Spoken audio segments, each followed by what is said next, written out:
You're listening to the Medic Materials Podcast, hosted by Mike Turk, Emily Yates, and Gerard Cuomo. All are current EMS providers and educators with a combined 30 years of EMS experience. Each month we discuss EMS news, medical science, and review actual EMS calls, offering many educational opportunities to the listener. Portions of the calls have been altered to protect the privacy and identity of all involved. Hello and welcome, everyone. My name is Mike Turk. This is the Medic Materials Podcast, and welcome to the delightfully cold upstate New York, December 1st. Gerard, he's joining us Hello. today. We're also joined with Emily and our resident EMT intern, who shortly will be our resident EMT Basic That's right. trainee, I guess, because you're not going to be an intern anymore. No? Good for you.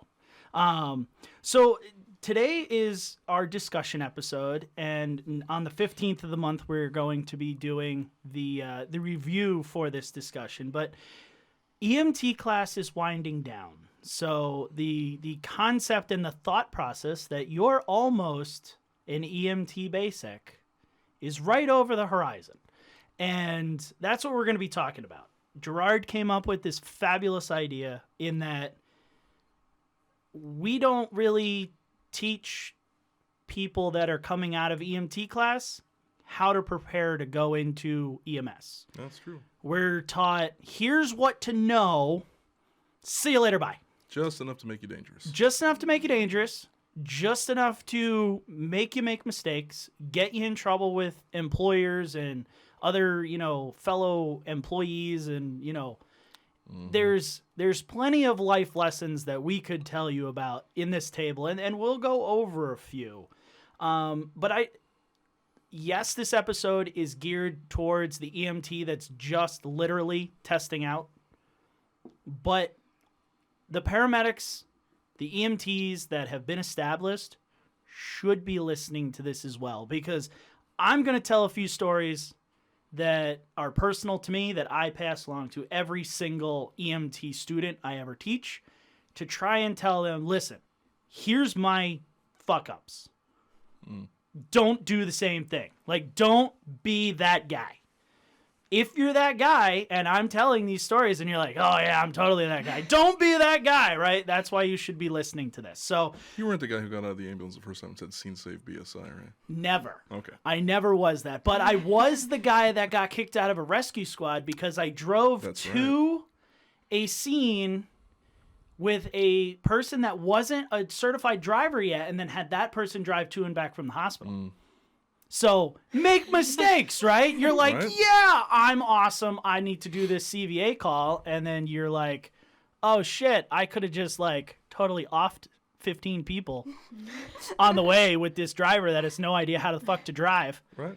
Because I'm awesome and I'm an EMT and my card's dripping wet and I know better, right? Because that's what they don't teach in class. So stories are going to be full and plentiful in this one. The first thing that I want to go over is I want to turn to you, Kelsey, and I want to talk about class itself, right? You are literally just finishing. Your tests are coming up, your state test, your practical. I want to ask first, do you believe that you are prepared for the test and then for what comes after the test? So, personally, hands down, think I'm prepared for the practical. No problem. Can pass any difficulty breathing case they throw at me. No problem whatsoever. The written I am a little bit more nervous about, just because I feel like my teacher's teaching style and my learning style didn't exactly mesh too well, but you can't exactly choose who your teacher is all the time. So I'm not really 100% confident in the written, but I am studying and working hard to try and learn. And the issue is I don't want to. In high school, I kind of was one of those learners who never studied, went in, took the test, forgot everything I knew. With this, if you forget everything you know, you might really screw somebody up, so not the best idea.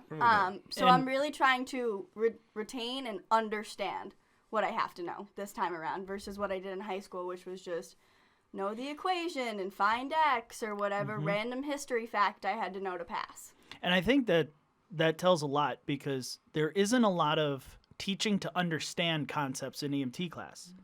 There's teaching to pass the test, And okay, see bleeding, plug hole.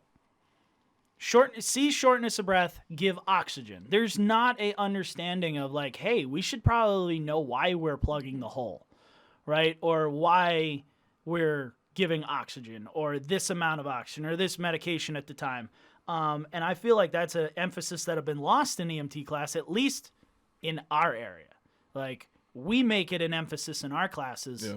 And I'll tell you, you see a stark difference, not tooting our own horn, toot toot, but, there's something to say that when our students can come out and be like, hey, Kelsey, why does glucose levels go up in sepsis? Because the body is producing more ATP to fight off infection, which I know because you taught me that. An EMT student can do that and understand why she's seeing hyperglycemia in sepsis patients. I feel like they're ready for being out in the field. Instead of, I don't know, it's one of the 5 markers. I just checked the box. I saw 251. I checked the box. Cool, they're septic. I don't know why, but they are, right?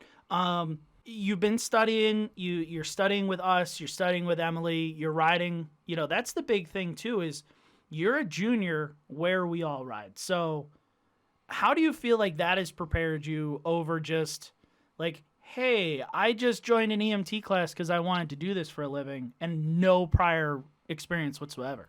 So I definitely think I'm a lot better prepared because anytime I have a question, I can come to you guys, or I see like, oh, this is an actual septic patient, where you can't put somebody in sepsis in class and be like, oh, this is what they look like.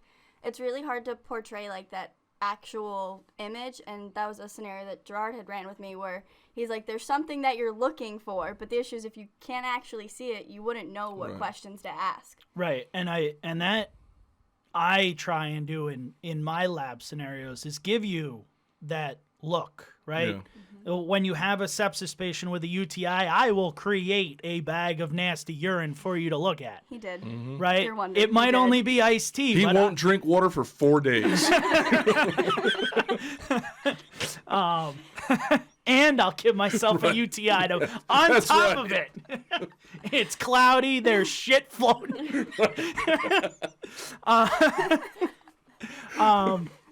But it's there's one thing to say when you walk into your EMT class lab scenario and you go, okay, you are faced with a 56-year-old female, shortness of breath. Cool. There they are. And they're sitting. They're not short of breath. It's a male pink. student. They're right. And I you're had like, a male ectopic pregnancy the other day. that's phenomenal, right? How can you, yes, you can practice off of that, but are you really prepared? Right. So, You can practice the sheets, and there are a lot of the sheets. you can memorize the sheets, and I think that's a good thing. And that my personal opinion is memorize the sheets, because Heck yes.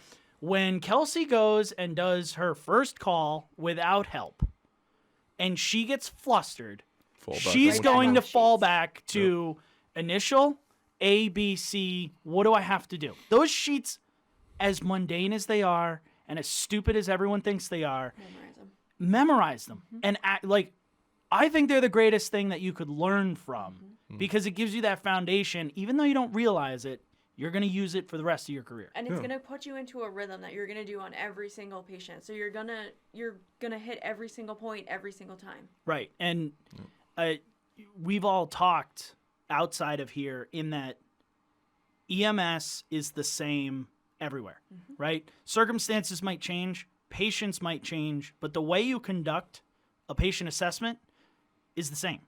Whether it's guy fall down, go boom in the shower, or, CPR, ACLS, it's all done exactly the same.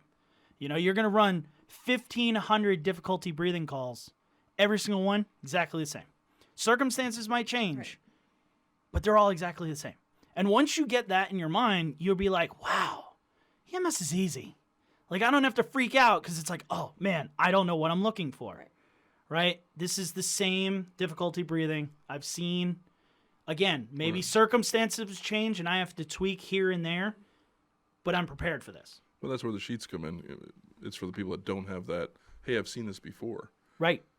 If you haven't seen it before, that is your foundation. That's where you're going to build your style of doing it. It's everyone has their own style. You know, we all don't assess the patient the same way, but we do. You know, no one assessment is the same, but you're all looking for the same things. Yeah, you're all gonna find them on your own way. I think it also plays being a junior and getting out there to do this before you have a card and you're responsible for this is talk to people, talk to patients. You know, it's one thing to talk to a sick person when you're walking into their house and you've never met them before and they're all staring at you, all bug-eyed. And, you know, how many of you guys that haven't been in EMS are going up to random people in the store and starting a conversation? It's more difficult than you would imagine. So especially now, you can't talk to anybody. Freak out with Right. But, like, that's a huge thing. So not only are you worried about, am I missing something on my assessment? Am I missing something with this patient? But now you're like, oh, my God, I actually have to talk to this patient. Yeah, it's one of the things I always fault with the way our system is set up here. You know, 10 hours of ride time is all you need to become an EMT Basic. And it's like, one thing we can't teach in class is bedside manner. The only way you're going to get that is patient contact. You know, you're going to be all thumbs for the first 50. Right, and, and it's, you know, it's kind of a sink or swim, crash and burn until you figure it out. Yeah, I mean, you're doing things, you're doing your assessment, you're sizing people up, because that's one of the things that you have to learn how to do, because that's going to determine what style of, I hate to use good cop, bad cop, but sometimes some people need bad cop, and you got to learn to differentiate between who needs that and who needs their handheld. And how are you going to know that unless you do that with somebody? Yeah, you can't teach it. You and just I think, do it. especially as a junior, it was really great because nobody expected me to do anything. If I wasn't comfortable, I could hands down walk away. If I didn't know something, it was explained. Nobody looked at me and went, what do you mean you don't know that? And I think especially having that ride time, I mean, right now because of COVID, we aren't doing ride time. And I think having that ride time and you're expected, obviously now more than I was as a junior, but at the same time, you're still learning. It's not like it's you and an EMT partner. Okay, it's all yours. Because then if you don't know, you are to blame. Where before when I was a junior and just doing ride time now, if I don't know, I've got 2 other people I can be like, hey, listen, I don't know what's going on or I need help, and they're right there for me to fall back on. And nobody's going to be like, oh, you idiot. And you know, there's something to say about, you know, putting in, you know, getting what you put in. Absolutely. You know, they're like, you know, there's definitely been juniors that have come through our door that they're bumps on the log, they're wallflowers, they're there and they leave and it's like, okay, go be an accountant, you'll be fine, right? Yeah, and then Kelsey comes along and she's like, I'm going to do this for a job at 15. And we're like, why? Run. First thing why would you ask me? Why? Go be a doctor. And, yeah, you know, but there's a sense of determination in especially you to be like, hey, I want to do this. I'm going to make the best of an awesome opportunity. And I'm going to bring up my worst moment for you. It's okay. Other than the day we met, apparently. Angry eyebrows.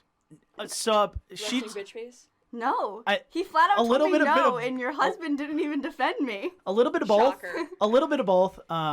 Yeah, apparently I took care of a family member of hers, and I didn't let her go to the hospital because I didn't know who she was at the time, and she wasn't like, "Hey, I'm a junior here, like I can go," and I was like, "No, you can't." I look at your husband, ask him, can I go to the hospital and come back? Like, I know I can't be in the hospital, but she's never been to the hospital before. She's in her 80s. Never been to the hospital before, ever. She's freaking out. So I'm like, can I just ride up with her, come back? Ask Corey. He looks, points it to him, and he goes, no. And I was like, this guy, I hate him. Yep, I have no idea who she even is. Complete stark contrast to my first interaction with her. Right. Oh, yeah. And that's right. Jumped in the back of your ambulance. She's like, hey, do you need any help? Yeah, stabilize that open fracture. Who are you again? Yeah. Yep. I just thought. Right? What'd you think? She was a nurse or something? I was like, you're a nurse, right? No, I'm a junior. What? Keep holding it. Keep going.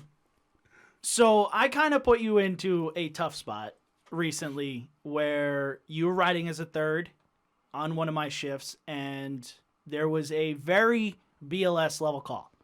Extremely BLS level. Like my EMT partner probably could have slept through this call.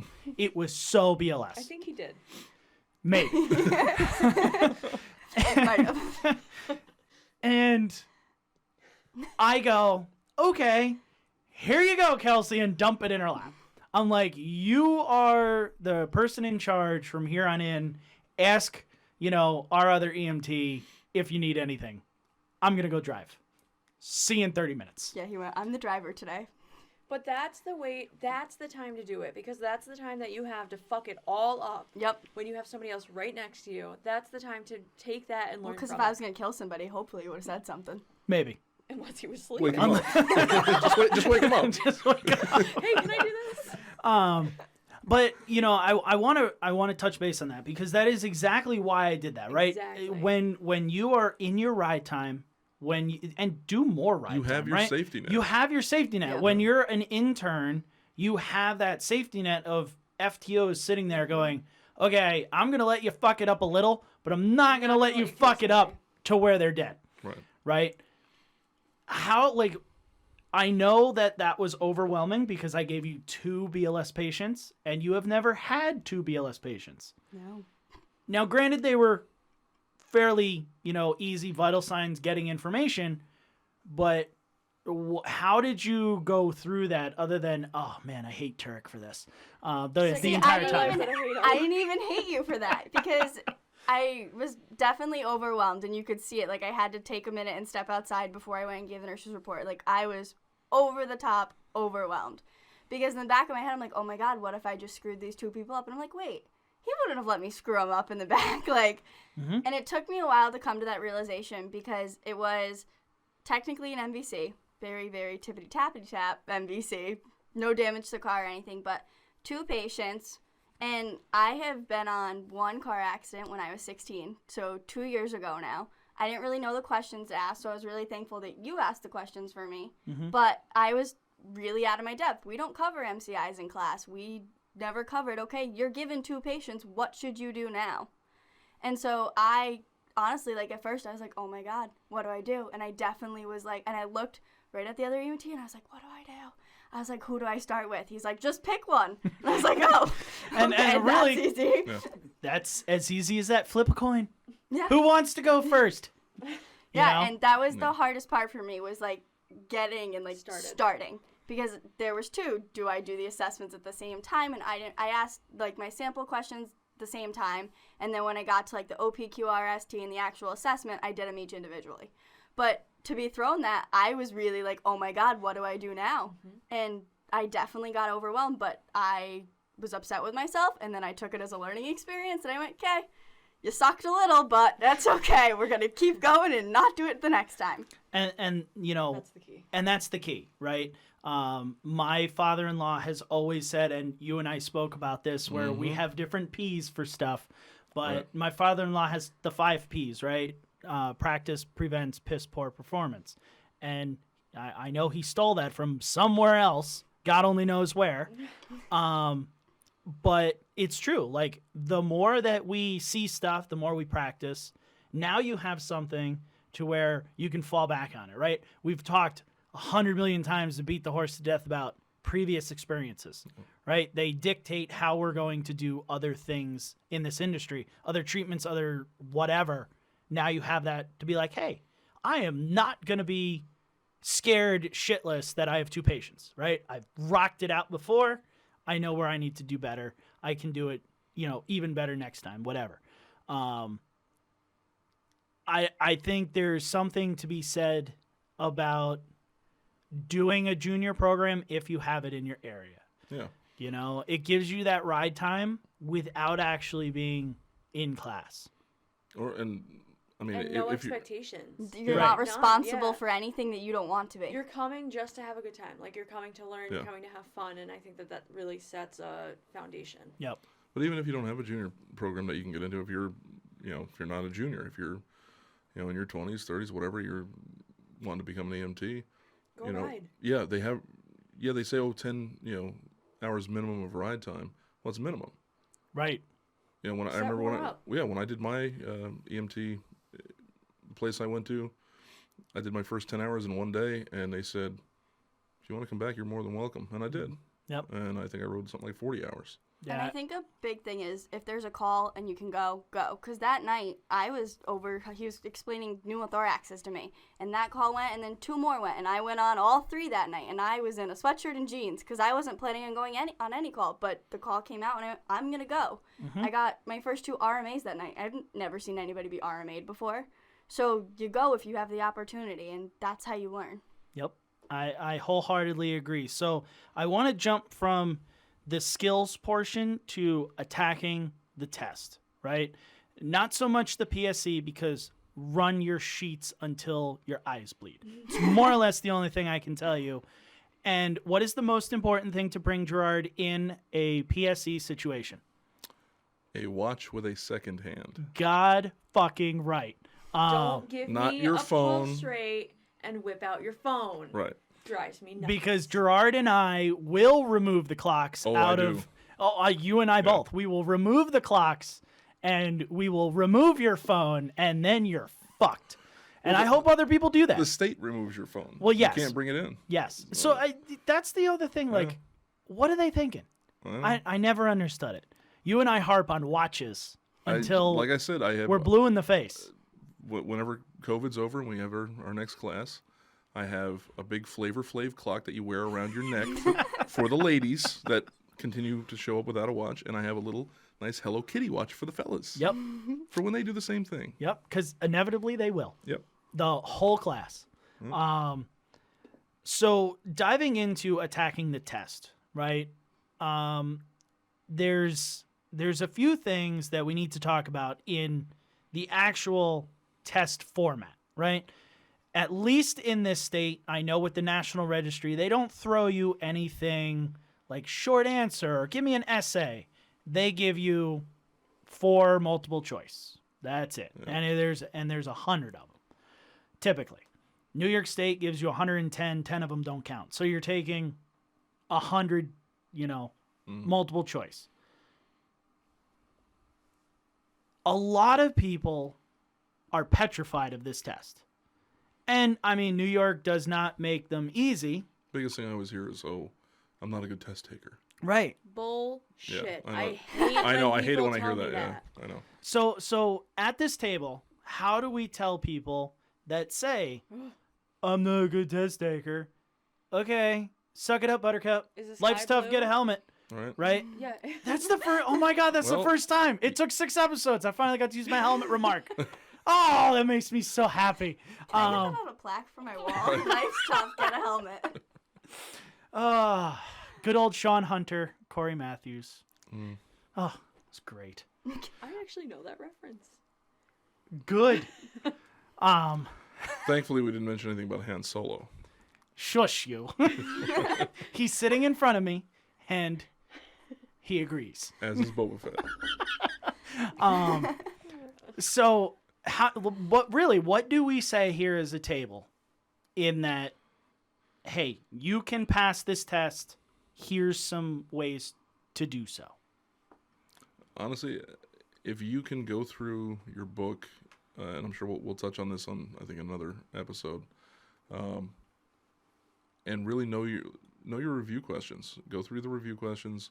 If you can answer them, without looking things up by the time you're at the end, I think you're fairly safe in as far as your retention of knowledge. As far as taking the test, just remember that 2 of those 4 answers are going to be completely and utterly bullshit. Exactly. Mm-hmm. And the other 2 are going to be extremely similar. And it's just up to you to not read into the question. If it's not in the question, it's not there. Don't fabricate it. Don't put more information in. And exactly. I think so many people want to do that. You create a scenario in your head. Get it out. Right. If it doesn't specifically say it in the words on the paper, it doesn't exist. Yeah. And so if you do start creating those scenarios, because I do that every once in a while, I read the question, I read it a second time, and I'm like, man, I really got no idea. Skip it. You can always come back to it. Mm-hmm. Don't even mark down what you think it's going to be. Skip it and come back, because when you read it the second time, you might have been like, wow, there's a comma there that I missed, and that changes everything. Mm-hmm. Oh, it does. The comma. Yes. So. Inside joke. Yeah. But and one of the other things, like, I know for me, when I take a state test, it sounds silly, but honestly, I just drop right back to basics. And if you're doing a scenario question, ABCs, literally keep in your head, scene size up, ABCs, your primary, then your secondary. So when it asks the question of, what should be done first? Well, let's start with our primary. Is any of those in the answers? Is anything in our secondary in the answers? And in which order? Which comes first? So again, if you know your sheets and you know your patient assessment, your scenario question shouldn't even be a problem. And that's a huge, I was going to bring that up at some point. That is a huge thing to look at, because you can sit there and go, okay, I'm reading the scenario question. They've done their, airway, right? Their airway is open. They've checked for, bleeding and whatever, but they've shortness of breath and they were never put on oxygen. And you're like, okay, well, what's done next? You're like, oh, the only one that has oxygen next is that one. So I'm going to go with A, B, duh, B's next. Right? It works, 10 times out of 10 when they are asking those scenario type questions. The other big one, and I was going to talk to you about this one, is the MCI questions. At least here in New York, they will always ask the one MCI question of which person gets transported first. Right. And there's always a 7-year-old that's dead. And everyone always picks that one, and it's always like the, 56-year-old that's got chest pain. Right. Just understand your theories and your processes of triage. Yeah. Right? Yes, we all feel really bad that the 7-year-old is dead, but the 7-year-old is also dead. Right? We're not going to waste resources in an MCI to treat the dead guy. Right? I know it's terrible and heartless, and we're all like, oh, fuck off. We're going to do it no matter what. Wrong. Right? The real way to do things is black tag, sorry, we have other things to do. So just remember that one because there's always that question, at least in this state. I don't know much about the National Registry test, but... Well, one of my pet peeves about, number of patients, as she knows, is what I think should be a little bit higher on the scene size up list. One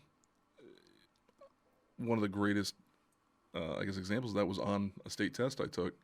It was an EMT exam, and it literally gave you, multiple victims in a car accident, and the question was, which should you do first? And of course, it was, open the airway of the person who's, not breathing, or start CPR on the 7-year-old, and all this stuff. And then way at the bottom was, answer D, and it was, verify number of patients.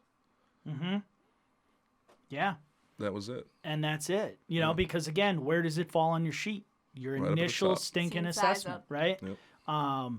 So those would be the things that you can do to be a better physical test taker. I'm one that I don't like. I'll bring a scrap piece of paper if they allow it, and I'll write all of my answers on that. So I don't even fudge with the Scantron until I'm done. Some people say, oh, well, if you miss one bubble, everything down below is wrong. Yes, that's a possibility. But if you're anal retentive like I am when taking tests, it's not going to happen. But that gives me the whole stress-free factor of just going through my test. I don't have to sit there and bubble. I don't have to be like, oh, what question am I on? I just take the test. Some people will sit there and go, okay, they'll cover their answers. They'll read the question. And they'll go, okay, A, what's A? No, I don't like A. Scratch that out. Right? B, what's B? Okay, I don't like that one either. Scratch that out. Now I have two answers that are viable. There's lots of different ways to take tests that make you a better test taker. But that whole I'm not a good test taker. You have to find what works for you. But then be better, right? If you know you're bad at testing, I tell people this all the time. They can only ask a question so many ways. So keep taking practice tests. Mm-hmm. Keep answering questions. You're gonna get the hang of it. And I 100% agree. Yeah, the online EMT prep courses are great. Yep. The free ones. Eventually we'll have one. Free test, free style questions. Mm-hmm. Take whatever you can get. Mm-hmm. There's free apps out there. Look in your book. Quizlet always has so many. Quizlet is your friend. Yep. Quizlet is your best friend. Many questions. You cannot take too many practice questions. Absolutely. So Kelsey, you have invented a new acronym. Aha. Go, girl. Yeah. And I don't even understand how we missed this, Gerard, but you and I have been teaching this since my father-in-law Right. taught it to me all those years ago. And they never made it an acronym. And we never Uh-huh. even saw it.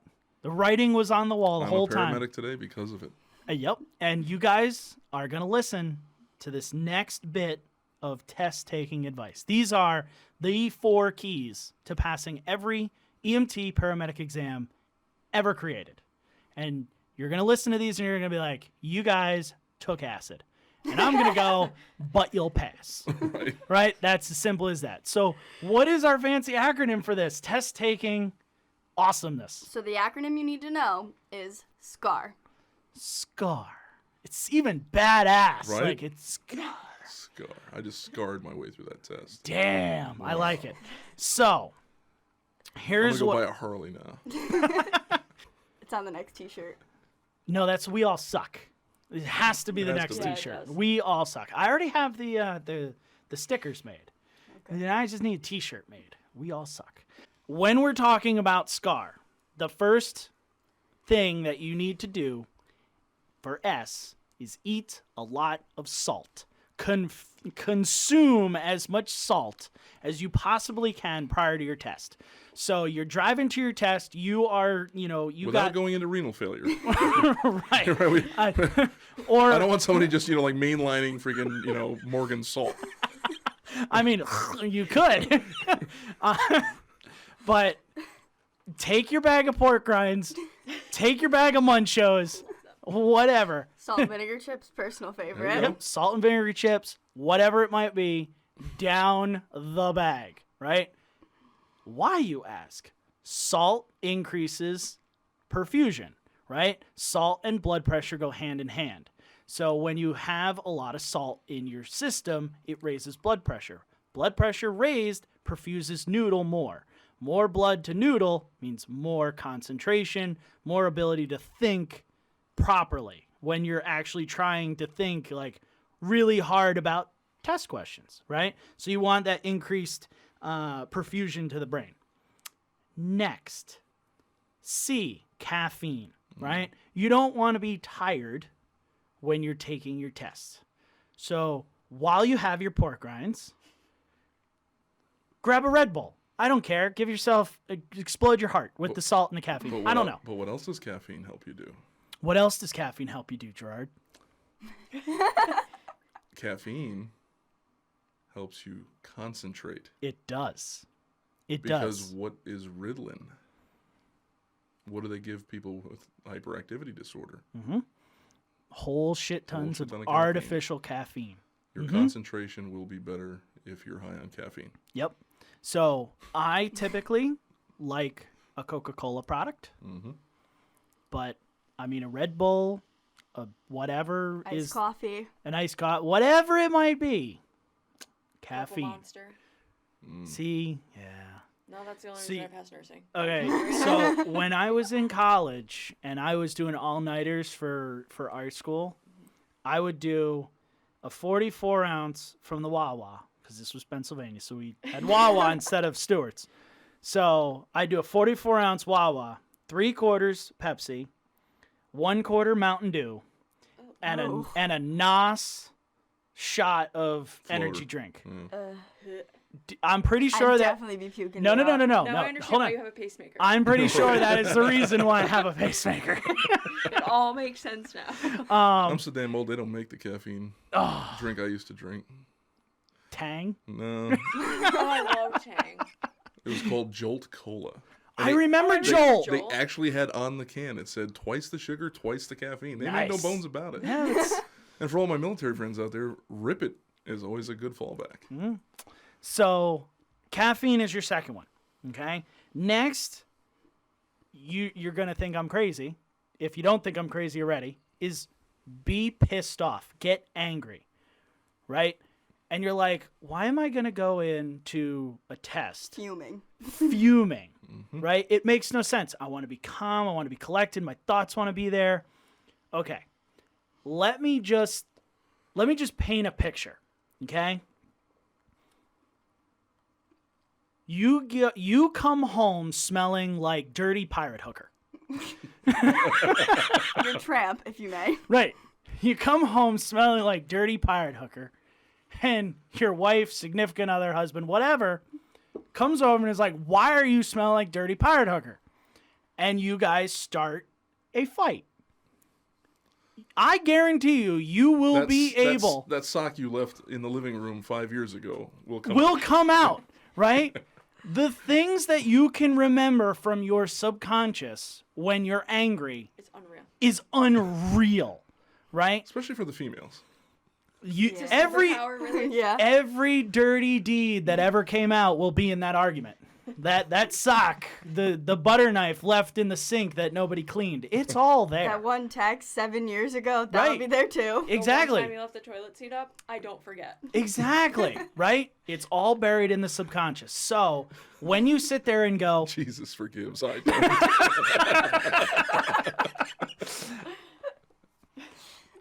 So when you get angry, you sit down for your test, you have your caffeine, you have your salt, and now you're fuming. Now you can sit there and go, hey, I can bring stuff out of my subconscious a little easier. Maybe, oh man, I don't remember what, DKA was. And then you think about it a little bit and boom, DKA comes out of your subconscious. So it might sound crazy, but it works. I typically will tell my students, my only political statement of the podcast, if you're left-leaning, listen to like Rush on your way. If you're right-leaning, listen to NPR. It does perfect, right? Lastly, I think people are going to sit here and go, this is the craziest one. This is the one where I looked at you and went, he's insane. Yeah. And he's gone. And there he's off the cliff, right? Wear or bring something red in color. And you're like... yeah, no, I'm turning this off to a different podcast. Like, the dude's lost his mind. So, there is scientific data out there. And this is why I bring a Coke bottle or can. Because I don't have to sit there and wear a red shirt and look down at it. I can sit it on my desk and go, oh, look, Coke. I'll take a swig. I'm angry. Red is an angry color, so it keeps me angry and... keeps you focused. It keeps me focused, right? So... when you first told me about it, I thought about it because my first instinct, of course, was, all right, he's off his bloody trolley. Insane. But then when you think about it, think about the bullfights. I was just going to say the Matador. It's a red cape that they use to keep the attention of the bull. So, yeah. I get it. So there was a 20... so this is how I know that everyone's going to sit there and be like, Turk's lost his fucking mind. So I went out and I found a 2013 study that I will link in the show notes of this episode that you can go read all about color and memory. And there was red involved. So let me just read a couple things, right? From the studies mentioned above, the level of arousal evoked, and that's not like sexual arousal, that's mental arousal, for all the dirty EMS people that just went, ooh, or giggity. Not one of those out there. Ooh, giggity, right? From the studies mentioned above, the level of arousal evoked by environmental stimuli can have a significant effect on memory performance in whether the short or long-term memory storage. Ladies and gentlemen, that was our new beaver. Can he be named Benny? Sure. You guys suck. Yes, we do. We all do. We all do. So arousal, especially emotional arousal, can play an essential role in keeping the information in the memory system. Colors can enhance the relationship between arousal and memory. 98 college student volunteers in public institutions associated colors with emotion. All right. So then they found that some types of emotion may have a greater effect on arousal than others. For instance, anger was found to have a greater arousal effect than happy or neutral types of emotion. Red color being attached with stronger emotions or feelings compared to other colors brought out more emotional arousing, which then creates more memory abilities. So, boom. Red does shit. I'm not crazy. Neither is my father-in-law, who told me that years ago, and I'm like, You're fucking nuts. You're fucking crazy. But hey, I passed all my tests since, so he must not have been off his rocker too much. So that would be SCAR, right? So salt, caffeine, be angry, wear red, bring red, do something with red, and maybe you'll pass.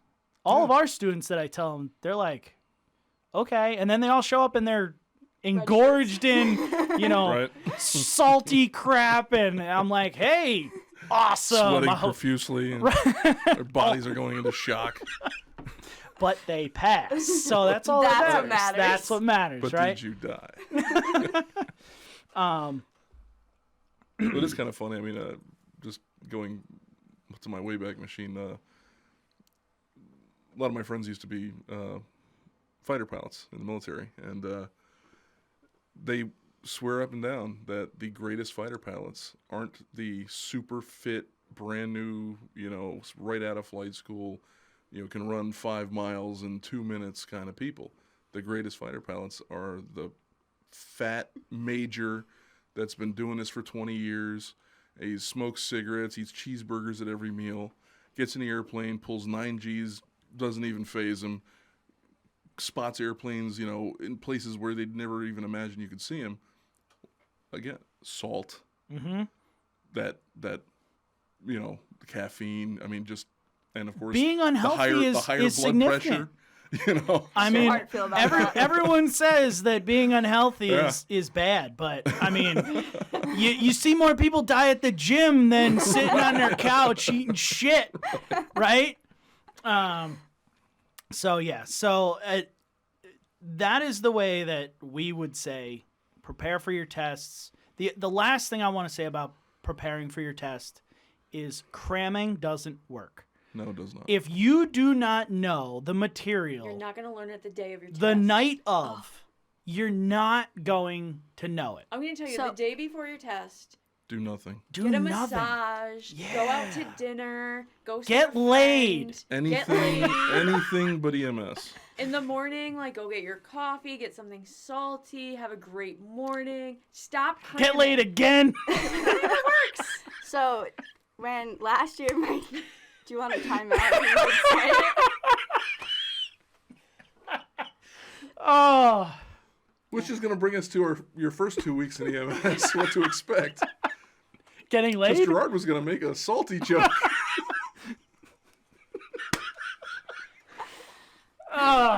So, my But first... his filter engaged. That was that old twitching thing you saw.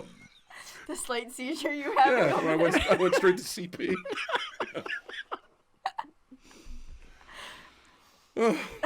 So typically we record these in the mornings, folks. Now it's 6 o'clock at night, and we're feeling it. Yeah. All right. So my thing about cramming is last year I did a medical program and we took A&P through our local community college, and class didn't start until 11 is when we took our test. Well, we all had to be on the high school schedule, and so we had to be there at 8. So my teacher went, okay, you have from 8 till 11. College campus is yours. Do whatever you want. Check in with me before you go in the room. I took a nap. Fully laid down on the couch and took a nap. All the other kids in my class studying their hearts. I got the highest grade in the class. There you go. And I literally, from 8:30 to 10:30, I was passed out on the couch sleeping. Never, never, never, never are you going to learn something new. No. In the 12 hours before And your the test. one Nope. thing you do You're not learn, The one thing you will do that is one confuse point yourself. is Yes. not going to do anything. Right? Yeah, you'll end up confusing yourself. Yep, Exactly. and stressing Don't out even look more. at it. Yeah. Don't even worry about it. What you know is what you know. Yeah, my Yep. teacher's like, I don't understand. I was like, I didn't stress. I took a nap. I knew what I knew. Those 3 Yep. hours you gave us, what was I going to learn? One thing, If that. No. if that. You know? So as we move on, you've passed your test. Yippee. Right? Now your card is dripping. You go out and you're a brandy dandy new EMT. You can now save lives. Good for you. I want, Gerard, you have always said this. I'm going to sum it up in 2 quotes. After you leave class, this seems to be a systemic issue in EMS that causes the we all suck phenomenon, right? The man who graduates today and stops learning tomorrow is uneducated the day after, Yep. right? The second quote that I always look at as inspiration for me to teach is your goal as a teacher is not to teach to learn the material, right? Your goal is to teach them to find the concepts to continue to do the learning. Teach them how to learn. Right? Teach them how to learn, not just teach them what they need to know. Teach them to want to learn, too. Right. That is huge. Going out into the field is that this industry changes daily, right? Medicine changes. You need to stay on top of it. Just going, oh yeah, I passed my EMT test and then nothing ever comes of anything else. Well, how are you growing as a provider? How are you staying on top of the best care? That's why, there are still people that I teach refresher classes to, and they're like, yeah, we're going to put a sandbag on the flailed chest. And I'm like, no, you're not. That was 1965. This is 2020. No. Well, it's like I tell every student after they take their test and they come running up all sloppy grins and, oh my God, I got my EMT card and all this good stuff. And then I tell them it's good. That card is now your license to go learn. Mm-hmm. Because right now you don't know a damn thing. And I tell them when you get out there and you get your first job, you don't need to talk. You keep your mouth shut, your eyes and ears open, and your brain engaged. So let's talk about not just the first 2 weeks of EMT card, but let's talk, say, first 6 months. Okay. Right? Because there's a lot that happens within the first 6 months of having an EMT card. The transformation. That whole transformation, okay? I'm going to tell 2 stories, and I want everybody to really pay attention to these because these literally changed my entire outlook on EMS. And these are the stories that I tell every single student on the day before they take their final. So there's a word in EMS that we use, reputation. Reputation literally means everything in this industry. Years ago, I got my card and I did really well in class. I tested high. I always, I didn't fail anything. And I was like, yeah, I am all that in a bag of chips coming right out of class. So I have a card to fuck learning. I have a card to go save lives. So I went out, joined my local volunteer rescue squad. They went, hey, we're really in dire need of people. We're going to make you a crew leader like that, right? It was literally a month after I got my card. I don't even think I did 10 calls yet. And they're like, you're going to lead ambulances. Awesome. My head grows bigger.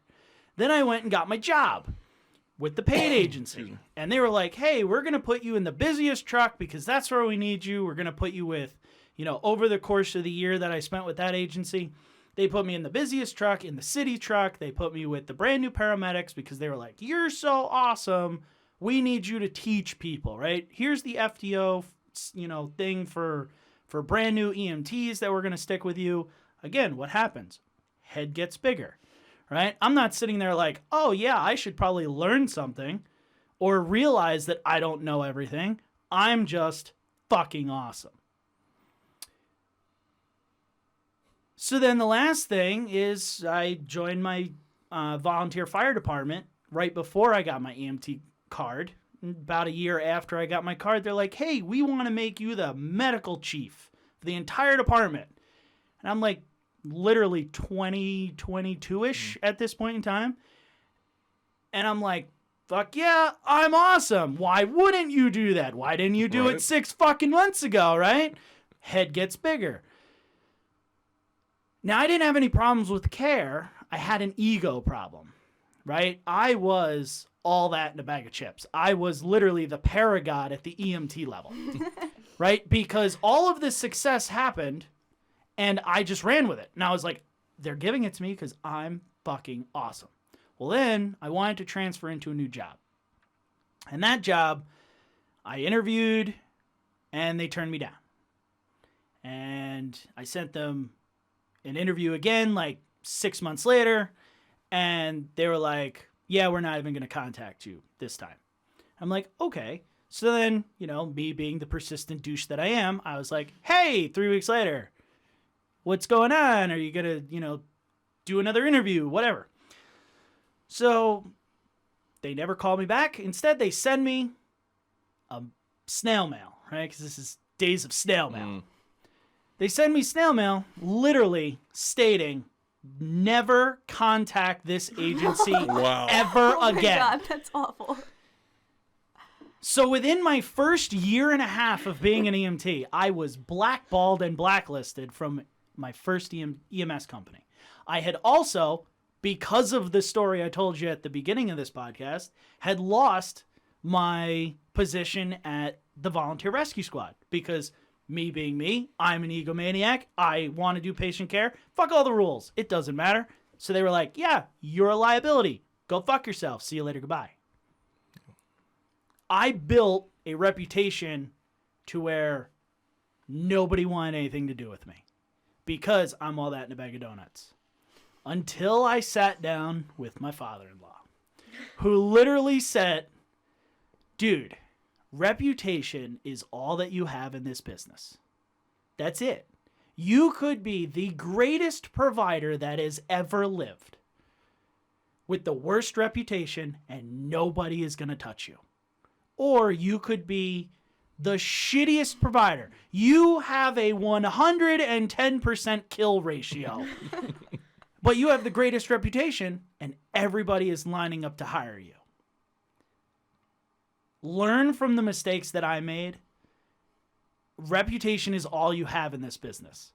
And in your first year, you build that. It took me almost a decade to get my reputation back to where people were like, oh yeah, I couldn't see you being that douchebag. Like, we love working with you. There's something to say about being humble in this business. Not sitting there going, I'm all that in a bag of donuts. Being like, yeah, I'm okay. And then just going out and rocking your calls, right?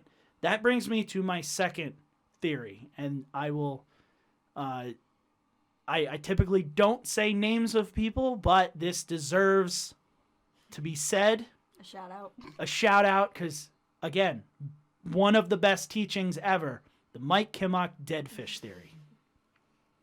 And if you don't understand what the Mike Kimmock dead fish theory is, think about when you go down to the river and you see a fish that's dead. What's it doing? It's floating on top of the water. And where does it go? It floats down the river, right? Well, that's what really bad providers do in EMS. You start in one area. Like, you get your card in one area, you go out, you get your job, and you're like, boom, I got a job here. But then you get fired from that job. And the 3 agencies around there know your reputation, and they don't want anything to do with you. Well, then you got to slide down the river on your dead fish. You go somewhere else, right? You are the dead fish. You get further and further and further away from where you started in EMS, trying to outrun your reputation just to find a job. Don't let that happen. I tell every EMT student that I teach those 2 stories in hopes that maybe it'll be like, yeah, does it work? No, It doesn't. I've heard terrible stories of, EMT students having the same problem I did, just watch out. This is the best thing that I could leave you with today is SCAR and those 2 stories. What else do you guys have? Go out and learn. You guys, when you're out of school, there's so much that you're going to forget. Keep doing your skills. Keep doing practice questions. To this day, I will still do EMT practice questions. Just keep practicing it. You never know. You'll look back in 5 years and be like, I have forgotten more than I've ever learned. Which I can second, because getting my pacemaker, I was out for 6 weeks, right? And it's not that I forgot knowledge, it's I forgot skills, right? I can't, for the first, 4 shifts that I've done since I've gotten back, I can barely start an IV, right? And it's just because there was a 6-week break where I didn't touch an IV, right? You lose shit in this industry so quick. So quick. So Go put like, your partner in that traction splint. Go break out the KED. Keep doing your skills. and we've beaten down that dead horse that we don't practice Nearly enough. right? Here's your opportunity when you're brand new and enthusiastic. This is like where people will tend to gravitate towards enthusiastic people in EMS, right? So like if Kelsey walks into our station and goes, "Hey, I want to practice this today because I haven't done it yet," we'll all be like, "Okay, let's stop twiddling our thumbs, get off Facebook, and go do stuff." You mean I have to turn Moana off? Yeah. Except for if it's the rock song. Then no. We'll play through that and then start. Right. But there's definitely something to be said about, keeping the education going. Because I'll tell you, you lose it really quick. Really, really quick. I guess for me, I've come to find out this business is inherently unforgiving when it comes to chewing people up and spitting them out. Turk always says, he tells his students, I tell my students the same thing. I say, you look to your left, you look to your right. A year from now, if those two people are still in EMS, you won't be. And that's about right for the ratio.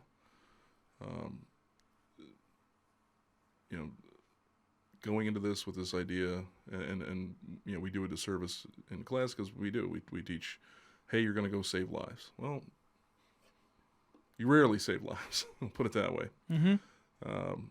You do some good sometimes. Sometimes you break even. More times than not, you come up on a losing end. And then there's other days when it's just, transfers and stuff. Mundane stuff. Yeah, stuff you wouldn't even write home about, Prepare yourself for that reality that, you're there to provide out-of-hospital care to a patient that is going to a hospital. That's it. It's nothing more than that. There's no capes. There's no, wind blowing through your hair and all that good stuff. Walls full of medals and awards. I mean, with that, though, I'm going to say you have to remember when you go on a scene that it's their emergency, not yours. Right. And I can't tell you how many times you go on scene, and I've done it too, and you're like, why the fuck did they call an ambulance for this? It's their emergency, not yours. They're having a bad day. Yeah. Right. It's theirs. Don't make it about you. It's not about you. Do what the patient needs. Yeah. And I think, that's another disservice we don't teach in class. And that whole bedside manner, humanity aspect of EMS to where, we are there to be at their beck and call.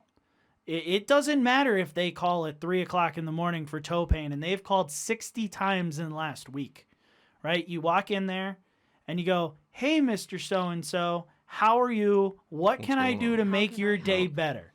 Right? And providers that don't do that don't deserve the job. Yeah, And that's my opinion, right? Because you wouldn't expect that from your Texas Roadhouse server, Right. right? To come in and be like, "Oh, yeah, Mr. Dirk, you were here last week. Go fuck yourself," right? "Oh, do you want the steak again?" "Yeah, I want the steak again," right? You don't do, but that's what we are, right? We provide service to people in a time where they think it's the worst day of their life. And Many people true. really call the ambulance for funsies. Oh, you'd be surprised. Oh, you'd be surprised. Yeah. There was a girl in a city that I used to work at that used to eat batteries just to call us and go to the hospital. Less things she could have done. Yeah, but I mean, Lord. That'll get your attention. Yep, she's God. fun time. I mean, I've worked in different places where in almost every single place there's always one old lady, or old guy that's just lonely. Yeah, but And you're always going to have your frequent flyers. Right, You're always going to have these people that call all the time. They'll know you. You'll see them in the store and they'll know you, and it just, here it is. But you know There's the what? address. But I know where that is. they are a patient, a new patient Exactly. every single time. Every time. because- Don't dismiss them. Don't Exactly. dismiss them. Because here's the caveat to that. Just this past week, one of our regulars, who it's always bullshit. It's, there has even been an element of narc seeking with this particular location, this patient. But this one time, it was legit. Everybody gets sick. Mm-hmm. Everybody gets sick. And it's the When one this patient, time when this patient said, "My heart feels like it's racing," and I put it on, I said, "Oh shit, you're banging at 180." Mm-hmm. And it was legit. And how many people that we know and not say work with, because I feel like our agency's fairly okay. Mm-hmm. But how many providers that we know that would have just been like, "Oh yeah, your heart's racing, whatevs, BLS." Yeah. Right? And then they code in the back of the ambulance because they're SVT at 190. Yeah. And then their heart craps out. Right. Right? So it is that. And as a new provider, don't let those people get to you. I can't even tell you, even today, call goes out, they're calling it's BLS from the door. We haven't even gotten in the ambulance yet. Like, I don't want to hear it. Yep. I don't want to hear it. You will be engaged with salty, crusty, jaded motherfuckers. And some of them will go out of their way to make your life miserable. Yep. And you know what? Get away from them. Yeah. To me, those people don't deserve to be in this industry either. Right? There's plenty of jobs as a Walmart greeter that you can sit there and count how many fucking COVID patients come through the door and not fucking smile at them. Do that. Don't be in this job where you're like, yeah, I don't feel like working today. This CHF patient, yeah, they can go BLS. It's fine. Right? Just put them on action. They'll make it to the hospital. Right. It's, X amount of miles away. It's fine. No, and it is funny because I've noticed, through my course of this part of my second career, that every agency has their blowhards and their salty, been there, done that, stay away from me, don't talk to me because, you're not cool enough.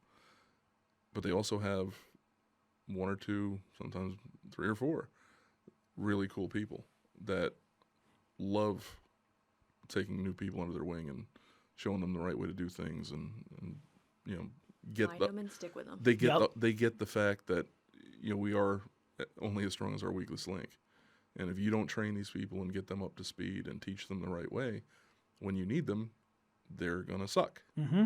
And my father-in-law was the one that said, "Hey, I want me to be the worst provider here," and he's stellar. Like if you can raise yourself and the agency and the providers in there that your weakest link is your best provider on day one, that's the agency that everyone's going to gravitate to. And the only way you do that is by young people like Kelsey or new people that come in going, "Hey, I don't want to just sit here. I want to do stuff. I want to tech the call. I want to do, lessons in the bay. I want to talk about this. I want to do a call debrief after every single call. Let me do this. Let me do that." Yeah. That's the only way. Like, you will get overwhelmed, but that's okay. Like, being overwhelmed sometimes helps. It does. Yeah. Right? Because no matter what, Gerard, you've been overwhelmed. I've been overwhelmed. Emily's been overwhelmed. At some point in our career, we just don't show it anymore. But inside, we're like, damn it. Ugh, I don't want to be here, right? Yeah. I had that the 2-year-old there that was vomiting and going unconscious on us, and mom's freaking out, and I'm just like doing my thing. I was putting IV in, give him some fluids, go to the hospital. She brings this freaking, big box of Italian pastries, a big card signed by the whole family. Thank you. And I'm just like, I was talking to her, and me being me, I don't really mince words. Yeah. So she was like, "Oh, and you were just so good and calm," and I was like, "Man, I was shitting my pants." She said, "Really? You didn't show it?" I'm like, "Oh yeah." Yep. You probably still can't find the seat cushion in there. Yeah, and that is the way that you don't have to be like that on day one, right? You don't have to be the grizzled veteran at day one. And good providers are not going to expect it from you. Right. But what I do expect, especially from, I expect it from Kelsey because she's rides with us. Mm-hmm. If I say, "Kelsey, do something," like put in an OPA, she's never done that before a day in her life. And she's like, yeah, no, I don't know how to do that. I'll sit there and be like, okay, we're going to do it together. Yep. Right? But some providers would be like, oh, go fuck yourself. Get out of here. Go wait in the ambulance. Get me a stair chair. Do something. Like, I don't want you touching this patient. That's the wrong way of looking at it. Yeah. Take that as a teaching opportunity. Eventually these, Gerard, you and I and Emily, you're going to be sucked into this too because, yeah, just wait till you hear what this statement is. Gerard and I realized, I would say a few months ago, that our group of providers are the new salty, crusty people. Oh, yeah. Like, we are the people that are replacing, like, our age group are the replacements for the guys that we learned from. Yeah. That scared the bejesus out of me when I first realized, a couple more years. Oh my dear God, I'm going to be them soon, And Kelsey's where we were years ago, just learning. And now, who does she have to look up to? Bright-eyed, full of hopes and dreams. Yeah, but those hopes and dreams are there, And that's the thing that we can't deviate from. Hopes and dreams. You can keep your hopes and dreams because there's a second career path for me. There's a second career path for you. Yep. And I would never turn it back. I would neither. never sit there. I missed going to work after 6 weeks. I was so happy when I got in the back of the ambulance just to check my gear bag. I was like, this is so nice. Yeah. I can't wait to do a call. And then I did the worst call possible. And I was like, this sucks, but I love it. It was so refreshing.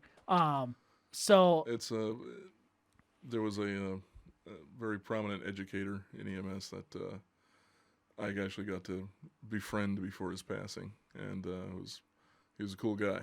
And I remember it was my first day. I had a horrendous very first call in EMS, and we get back from it, and he sits down at the table across from me, and he's we're talking about it and everything, and his parting words were, "Welcome, you now have a front row seat to the greatest show on earth." seriously, And it ain't a joke. it ain't a joke. Yeah. It ain't a joke. So, anything else from the table? Anything that you want to say, Kelsey, since you're the one that's going into this So, great unknown I world? just want to say one thing. So my first call that Gerard handed me, I thought I did great. I was like, man, I was really on top of it. Like, I may or may not have asked the guy 100 times if he was feeling okay or felt any different. Might have pestered him with a But little you too many continue to questions. engage your patient. But I genuinely was like, man, I did great. And then came in the next day, and Turk gave me my other call, and I was like, okay, that was less than spectacular.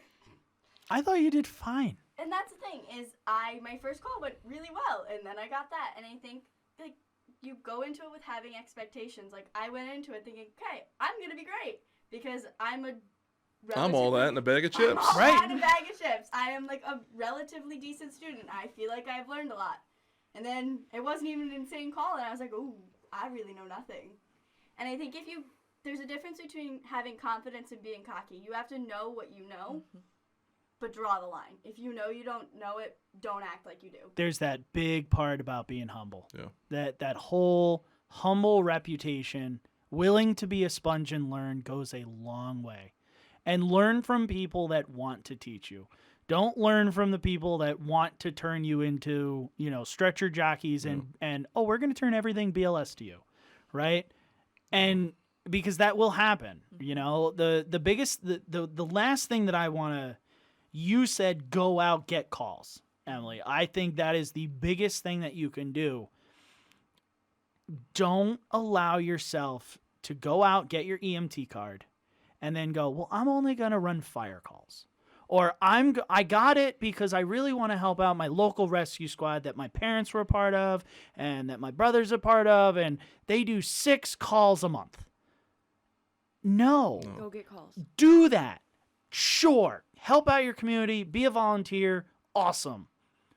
But you are limiting yourself when you're doing 6 calls a month. Or you could go out and join a paid agency or even a busier volunteer agency that might do 6 calls a day. Yeah. Join them Also. and do something there, even if it's 1 shift a week. Because again, if you don't use it, it's gone. Yep. It's gone. You know, I think the biggest thing that can be said is that if I didn't go from volunteer to paid EMS in a city where I was doing 16 calls every 12 hours, whether it was day or night, didn't matter, I wouldn't have been here the same. And I'm going to really get Emily's red ass up a little Don't bit do here. it. Oh, you know what I'm going to say. Commercial EMS, baby. I wasn't going to say it, but that's where I went I first. was waiting for you. That's so that's where I went first, and they gave me an opportunity as an EMT to really, I mean, forget all the other really good stuff that I did learn, but just the learning my rhythm and my bedside manner, being in contact with 16, 20 patients a day, you know, It goes far. it built me up and gave me, you know, that ability to interact with patients of all different, you know, race-colored creeds, moods, whatever, you know, conditions. You know, I mean, you get people, you know, 1 minute you're on a call and they're, you know, crabby and nasty and calling you an asshole, and then the next you got, you know, a woman begging you to save her life. I mean, and you have to be able to switch your mindset like that. And running commercial EMS in an agency, I think we did. We had 1 day, 24-hour shift. We did 44 calls between 4 trucks. Yep. So it, Been there. you know, it Been sucks. there. And I loved it. Well, I loved every second about it. Oh no! At the end of that day, it's no. See. I wanted to find a nice tall building to jump off. I was done. It was, but again, you know, having been there, done that, got the T-shirt, you know. And it's a snazzy one. You do that, and you learn all these things, and the skills you learn, you know, working with a paramedic, or, you know, or even on a BLS bus, those you carry with you the rest of your career. I mean, I know, you know, we talk about building a foundation, and I know Emily doesn't like commercial EMS. Emily's glaring a hole through you right now. But if you go and, you know, you get your EMT card and you go and work for that rural agency that runs 4 calls a month. Gone. And then you decide, hey, I want to go, you know, up my game a little bit and maybe make a little more money. And you're going to have a hard time. Mm-hmm. I don't think it's as much as commercial. Like, I agree. I think that if you have no experience, you should go commercial. That's the only time I'll ever say this, so mark that down. She just Ladies and gentlemen. But I think the bigger point to that is create your foundation. And, like, if you're going to go to that, I never worked commercial a day in my life, ever. That was my saving grace. But you were a junior. I stick to that, but I started at 14. I started in a junior program. You had a good foundation. I never sat on my ass at that rescue squad and watched TV with everybody. Somebody was up doing something with me. I made a list. We did the list. We went through that list. I made another one. Like, we were always learning. That's the difference. Get what you can out of every place you go to. Yep. Absolutely. All right, so I think we beat that dead horse long and hard. In ending, we're going to do another episode all talking about EMT classes and EMS education down the road, but we really wanted to hit this one hard solely because the EMT students are just coming out of class right when this will air. So I hope you guys have good luck and don't be a douche when you first come out with your card. Best advice you could ever get from me, don't be a douche. If you want to be a douche, at least be a humble douche, okay? Yes. And Kelsey, you said... Keep learning. Keep learning. And my only adding to that would be something that was told to me early on in EMS. If you don't have a sense of humor, and this was at the beginning of my EMT class. Yeah, run! At the beginning of my EMT class, the instructor said, if you do not have a sense of humor, you have got 8 weeks to find one. Yep. Yes. You've listened to this podcast. If you're a student, you know. This is table talk that we would have in the ambulance, baby. And in the ambulance, we're having it. going to the cardiac arrest from grandma, we're like, This is how we talk. Pretty much. It's pretty much spot on. So we don't hold anything back here. But thank you for listening, all EMT students. If you've made it this far into the episode, good luck on your test. Yep. Hopefully you guys do well. We see you in the field. I always enjoy meeting the brand new providers that eventually will take my spot in this industry. And that is a really cool feeling. It is. It's a very cool feeling. I keep meeting some of my old EMT students who are now paramedics and nurses. And it's a really, really cool feeling to see, to watch them mature and grow and stuff. Yeah. And eventually we'll be calling her resident, like we said, resident squared. So, and that'll be cool too. So stay strong, everybody, and we'll see you in 2 weeks. Donuts. Thank you for listening to today's episode. If you'd like more information on the podcast or to send us a call to review, visit medicmaterials.com/podcast. To learn more information, like us on Facebook at Medic Materials EDU, or watch our weekly instructional videos on the Medic Materials YouTube channel.